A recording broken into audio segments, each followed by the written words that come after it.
tous, comme je suis content de vous retrouver sur ma chaîne aujourd'hui, j'aurais pas cru. Alors aujourd'hui, on va parler d'un sujet qui est très sensible, très important, on va parler du CV. Donc je vais vous expliquer dans cette vidéo comment concevoir et comment designer un CV qui sera capable d'attirer l'attention de tous les recruteurs. Là, il n'y a pas de bullshit, c'est des conseils hyper pratiques, hyper efficaces, qui ont déjà été testés et approuvés avec les étudiants que j'ai déjà eu l'occasion de coacher et que je coach encore toutes les semaines. C'est des résultats qui marchent parce que tout simplement, ça leur permet de choper des stages et des jobs, etc., etc. Donc je vous conseille de regarder cette vidéo. Pendant que j'y pense, abonnez-vous à la chaîne, suivez-moi sur les réseaux sociaux partout et regardez là, dans la description, j'ai mis une surprise.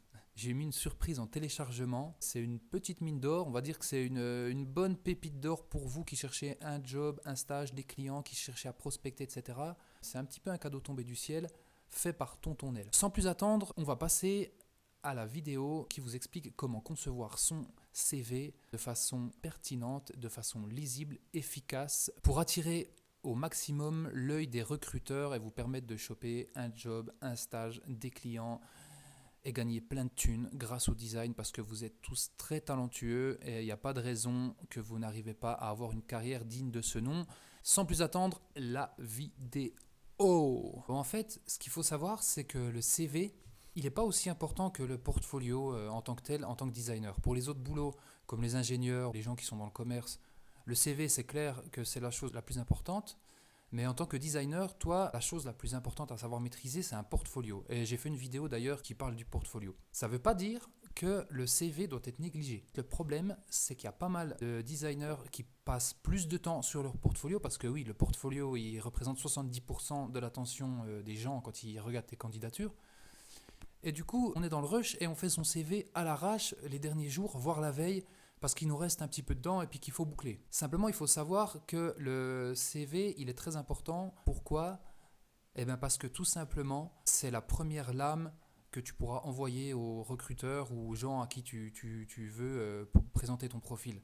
Donc c'est la première pièce. C'est pas la plus importante de tout ton arsenal, mais c'est quand même la première pièce que tu envoies. Donc il faut bien réfléchir, il faut pas la négliger. Et trop de designers font l'erreur de négliger leur CV. Il faut savoir aussi que les recruteurs, ils vont regarder toutes les pièces que vous envoyez.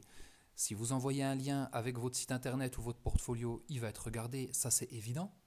Si vous envoyez vos liens LinkedIn, Facebook ou Instagram pro, j'entends, ils vont les regarder et ils vont aussi regarder attentivement le CV. Donc chaque chose que vous allez mettre aux yeux du recruteur ou des managers ou des gens qui recherchent des designers ou des stagiaires ou des freelances ou tout ce que tu veux, ça va être passé au crible. Ça, il faut savoir. D'autant plus que dans les métiers de la communication visuelle, du design et du graphisme, les gens ont un œil assez critique. Ils ont une sorte d'œil de lynx, ils voient beaucoup les choses. Ils savent interpréter chaque signe que tu envoies. Donc fais bien attention à ça quand on voit tous les éléments.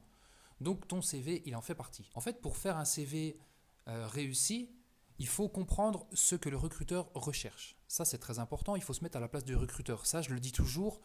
Quand on fait des démarches, que ce soit en prospection commerciale ou même en recherche de job ou de candidature, il faut toujours, ça je le répète, j'ai l'impression de répéter ça dans tous mes articles, dans toutes mes vidéos et dans tous les sujets et toutes mes publications même sur LinkedIn, mais vraiment ce qui est important c'est l'empathie. Mettez-vous absolument toujours dans les baskets des autres, mettez-vous toujours à la place des autres, à la place des gens à qui vous envoyez vos choses. Quand vous faites un produit, mettez-vous à la place de l'utilisateur.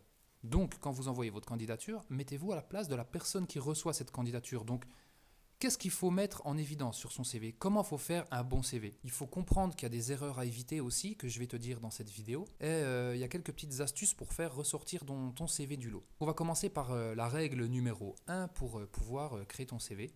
Règle numéro 1. Applique à la conception de ton CV les règles et les principes du graphisme.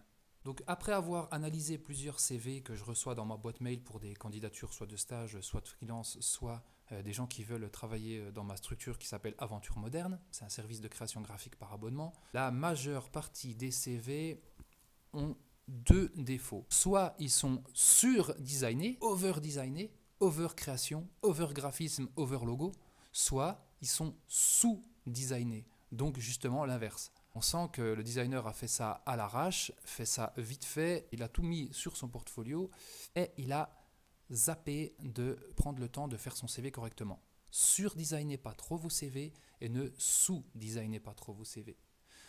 Quand vous surdesignez votre CV, vous avez tendance à envoyer le message que vous n'allez pas à l'essentiel des choses et qu'on interprète que vous avez une sorte de tempérament qui part un peu dans tous les sens. Quand vous sous-designez votre CV, vous envoyez un pire portfolio bien foutu avec des créations qui sont cool dedans et le CV est mal foutu et fait vite fait. Qu'est-ce que ça envoie comme message? Eh bien, ça envoie que vous n'allez pas au fond des choses, que vous ne creusez pas les choses. Vous devez être des designers cohérents qui bossent à même intensité sur tous les supports. Il faut vraiment prendre soin à traiter tout de façon équivalente. Vous devez mettre la même intensité dans chaque sujet, chaque brief, chaque réunion. La plus grosse erreur qui est faite dans tous les CV, c'est que les designers n'appliquent pas à eux-mêmes, à leur propre CV, les règles et les grands principes de la hiérarchisation visuelle.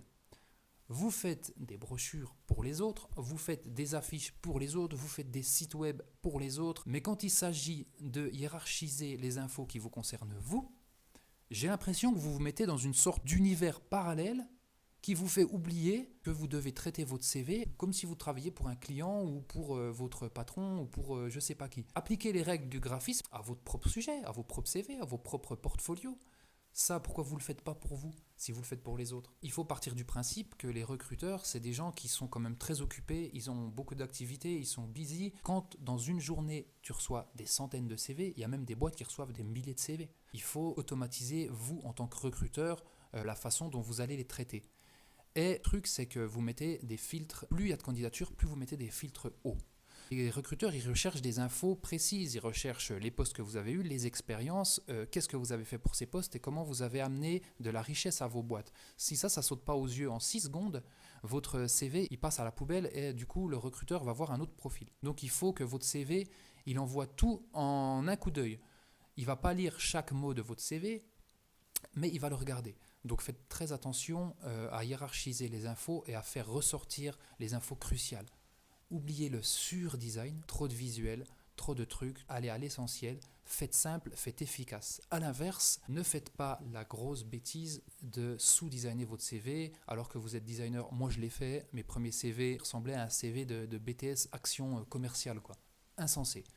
Règle numéro 2, décompose ton CV section par section. Ensuite, la règle numéro 2, c'est de décomposer votre CV section par section. N'imaginez pas une feuille blanche de votre CV sur laquelle vous balancez des infos. Prenez chaque expérience que vous avez eue, que ce soit des stages ou dans des agences ou en freelance, et inventez des petites sections comme sur un site internet, des petites boîtes, des petites tuiles dans laquelle vous viendriez ranger tous les éléments importants à chaque mission. Comme ça donne une hiérarchisation visuelle comme on a dit précédemment et ça range votre CV. C'est comme quand on est dans une armoire qui est bien rangée, on sait que là il y a les chemises, on sait que là il y a les jeans, on sait qu'il y a les chaussettes, et bien vous c'est pareil. Vous devez délimiter visuellement l'espace de vos expériences pour les ranger dans des petites boîtes et toutes ces petites boîtes, vous viendrez les agencer sur votre CV. Dans chaque petite boîte, il y a à peu près 6 points que vous devez ranger pour chaque expérience que vous avez eue. Le premier point, c'est quel a été votre rôle dans la structure dans laquelle vous avez travaillé. Le point numéro 2, c'est où vous avez travaillé, le nom de la boîte.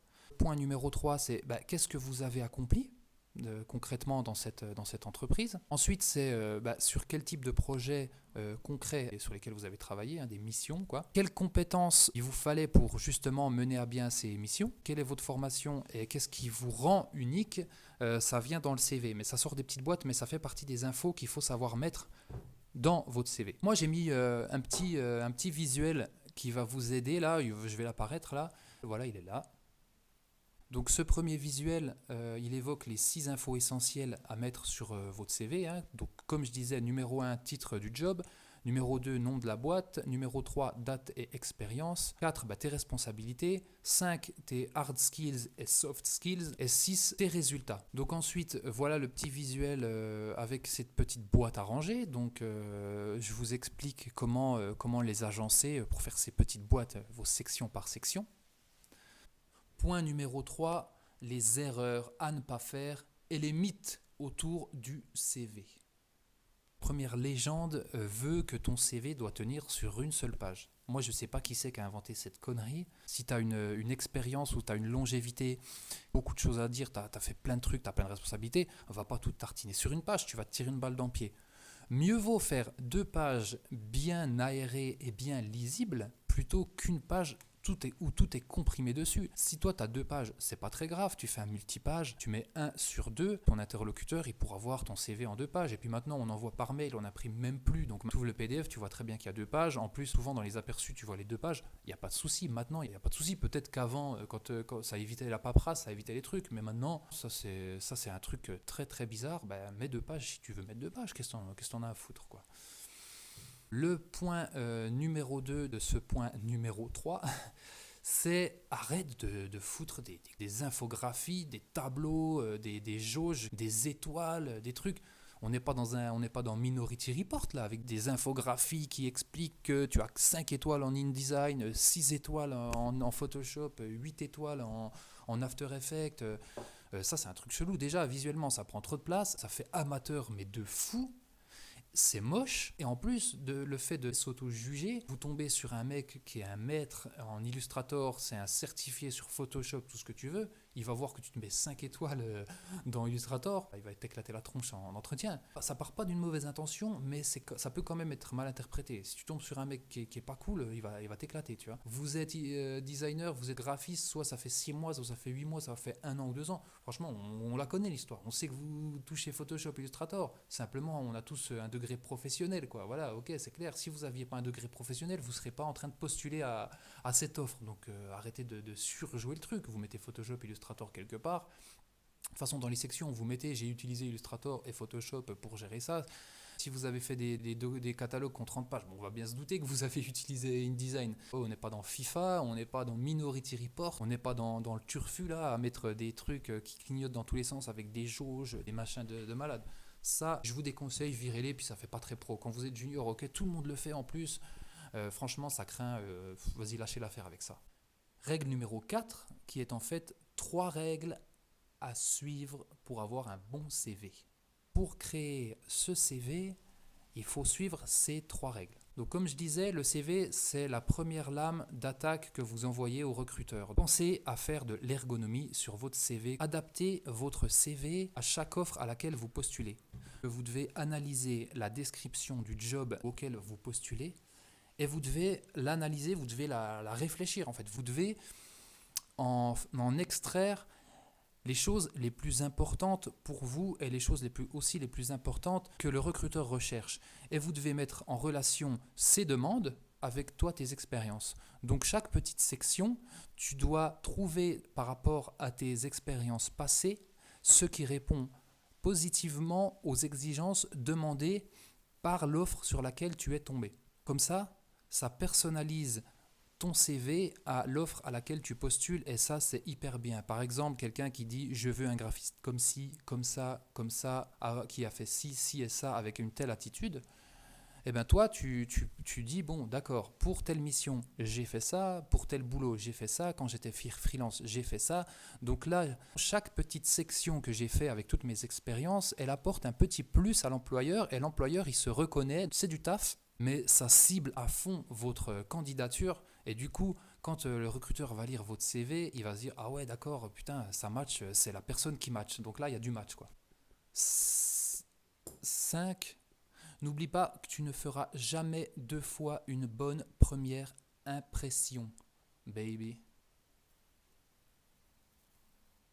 Pour récapituler, point numéro 5, alors fais un CV ergonomiquement réussi, visuellement réussi, qui hiérarchise les infos, applique les grands principes du design à ton propre CV, fais simple, fais clair, ne sous-design pas ton CV, parce que ça donnerait une impression de négligence de ta part, ne sur-design pas ton CV, parce que le CV, c'est pas un support de communication visuelle, c'est un document informatif, c'est un document.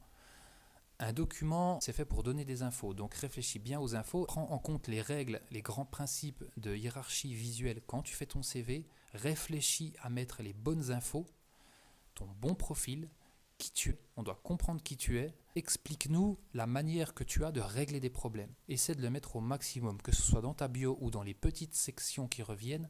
Vraiment, c'est très important à prendre en compte. Ensuite, la petite astuce numéro 2, c'est qu'il faut que tu imagines que tu es un produit. Toi, tu passes ton temps à imaginer des produits. Ton job de designer ou de graphiste, c'est d'imaginer un produit.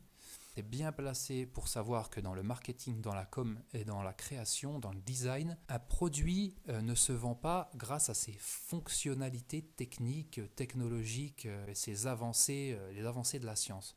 Un produit, il se vend car il met en avant ses bénéfices. Donc il faut que vous vous imaginiez pas comme une fonctionnalité, vous ne devez pas vous voir en termes de fonctionnalité, mais en termes de bénéfices. Voilà, ça je le dis tout le temps, mais vous devez apporter votre valeur ajoutée.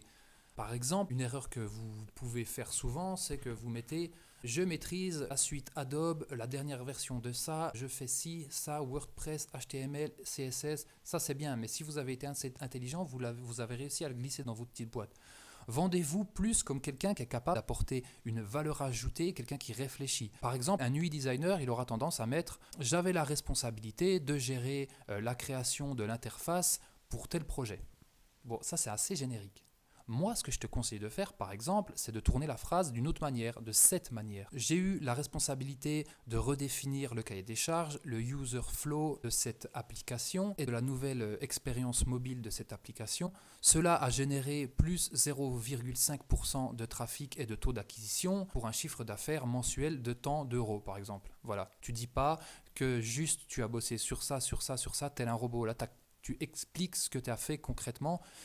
Et du coup, on peut voir les bénéfices que tu as engendrés en termes de chiffre d'affaires, quoi, concrètement. Et je suis sûr qu'en réfléchissant, tu te dis bien, ah ouais, c'est vrai, j'ai fait ça. Tu n'auras peut-être pas de chiffres, mais au moins la finalité, on pourra la connaître, on saura ce que tu as fait. Donc voilà, j'espère que cette vidéo vous a plu. N'hésitez pas à vous abonner à ma chaîne aussi, ça c'est important, parce que je vais vous filer plein de conseils sur plein d'autres trucs. Allez lire tous mes articles, les liens sont dans la description.